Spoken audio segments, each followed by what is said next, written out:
हाय सांग मैंने आज संडे रे आम रूम रे बनैथिला बिहार स्टाइल चिकेन। मैं भाविली रेसिपीटा आपण मानक शेयर करी। तो चलतु आज रेसिपी मुझे आपको शेयर करुच्ची। फास्ट चिकेन को भलसे धोईकी सफा करी तेल रे छाणीबा। देखिए जमती चिकेन पूरा सॉफ्ट हो जाए, तेल ऊपर को उठीगला जानिबे आम चिकेन पूरा पूरी हो गला। चिकेन होगला गोटे प्लेट को काढ़ी नवा। पुणी सेम कड़ाई रे किसी रसुण किसी गोटा मसला देकी किसी समय भाजवा। देखो आम चिकेन रसुण गोटा मसला पूरा हो गला।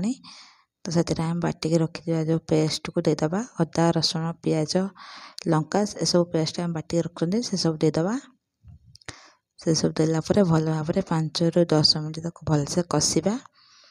कषि होगला से आम गुंड मसला दी सब देदबा, लंका गुंड धनिया गुंड गरम मसला चिकेन मसला सब गुंड मसला देदबा।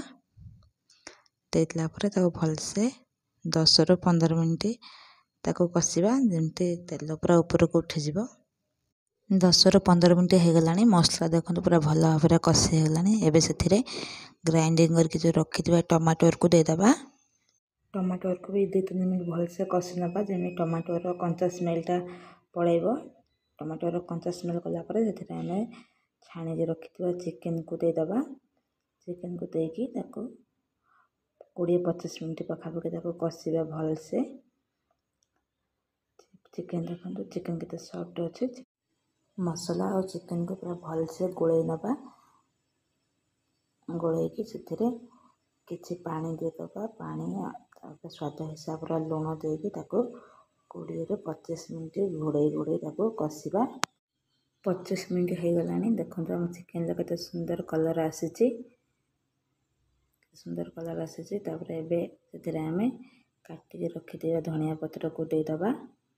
देकी गोटे मिनट फुटाई छाड़ीदबा। देकी एबे गैस को बंद करदबा।